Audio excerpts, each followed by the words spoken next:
യിൽ കളിമൈതാനം ഒരുങ്ങുന്നു. ഇപ്പോഴത്തെ കുട്ടികളുടെ IQ ലെവൽ വളരെ ഹൈ ആണ്. അത് നിലനിർത്തണമെങ്കിൽ പ്രോട്ടീനും കാൽസ്യവും അടങ്ങിയ ശുദ്ധമായ പശുവിൻ പാൽ ദിവസവും കൊടുക്കും. നിങ്ങൾ കഴിക്കണം. ജനതയുടെ പാലും നെയ്യും ഭക്ഷണത്തിന്റെ ഭാഗമാക്കണം. കാങ്കോലാലപ്പടമ്പ് ഗ്രാമപഞ്ചായത്തിന്റെ കായിക ഭൂപടത്തിലേക്ക് ചേക്കേറാൻ ചെറുപാറ ഒരുങ്ങുന്നു. ചെറുപാറ രക്തസാക്ഷി സ്മാരക കലാകായിക സമിതി ജനകീയ കൂട്ടായ്മയിൽ പ്രദേശത്ത് കളിസ്ഥലം നിർമ്മിക്കുന്ന പ്രവർത്തനങ്ങൾക്ക് തുടക്കമായി. കാങ്കോലാലപ്പടമ്പ് ഗ്രാമപഞ്ചായത്തിലെ ആലപ്പടമ്പ് ചെറുപാറ പ്രദേശത്ത് കായിക വിനോദത്തിലേർപ്പെടാൻ കഴിയുന്ന മൈതാനമില്ല എന്നത് കായിക പ്രേമികളെ സംബന്ധിച്ചിടത്തോളം വലിയ പ്രയാസമുള്ള കാര്യമായിരുന്നു. കായിക വിനോദങ്ങളിൽ ഏർപ്പെടാനും വ്യായാമത്തിനും മറ്റുമായി പരിസര പ്രദേശങ്ങളിൽ ആയിരുന്നു ഇവർ ആശ്രയിച്ചിരുന്നത്.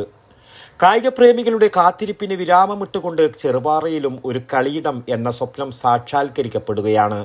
വിദ്യാർത്ഥികളുടെയും പൊതുജനങ്ങളുടെയും ഈ ആവശ്യകതയുടെ പ്രാധാന്യം മനസ്സിലാക്കി രക്തസാക്ഷി സ്മാരക കായിക സമിതി ഗ്രൗണ്ട് നിർമ്മിക്കുവാനായി മുന്നോട്ട് വരികയും CPMന്റെ 50 സെന്റ് സ്ഥലത്ത് നിർമ്മാണ പ്രവൃത്തി ആരംഭിക്കുകയുമായിരുന്നു. TI മധുസൂദനൻ MLA ഗ്രൗണ്ട് നിർമ്മാണ പ്രവൃത്തി ഉദ്ഘാടനം ചെയ്തു. ഇതോടുകൂടി പരിസരവാസികളുടെ ചിരകാല അഭിലാഷമാണ് പൂവണിയുന്നത്. ഓൾ കേരള വോളിബോൾ ഉൾപ്പെടെയുള്ള വിവിധ മത്സരങ്ങളും ക്ലബിന്റെ നേതൃത്വത്തിൽ സംഘടിപ്പിച്ചിട്ടുണ്ട്.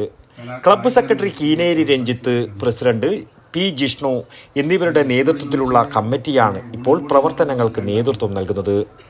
CPM Peringome area secretary P Sasidharan അധ്യക്ഷത വഹിച്ചു. കാങ്കോലാലപ്പടമ്പ് ഗ്രാമപഞ്ചായത്ത് president MV Sunilkumar, CPIM Alappadamba west local secretary T Thampan, PV ബാലൻ, V രതീഷ്, KK സന്ദീപ് എന്നിവർ സംസാരിച്ചു. P ജിഷ്ണു സ്വാഗതവും രഞ്ജിത്ത് കീനേരി നന്ദിയും പറഞ്ഞു. News bureau, Kankol. ശ്വാസം വലിച്ചോട്ടെ. എത്ര വയസ്സ് വരെ പാൽ കൊടുത്തു? 1 വയസ്സ് വരെ.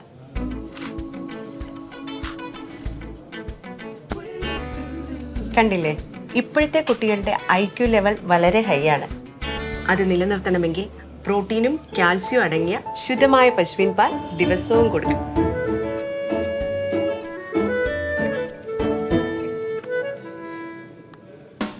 ഇപ്പൊ ജനതാ പാൽ എല്ലായിടത്തും ഉണ്ടല്ലോ.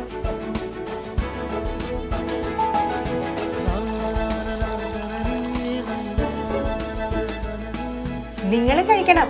ജനതയുടെ പാലും നെയ്യും ഭക്ഷണത്തിന്റെ ഭാഗമാക്കണം. ആരോഗ്യമുള്ളവർക്കേ നാളെയുള്ളൂ.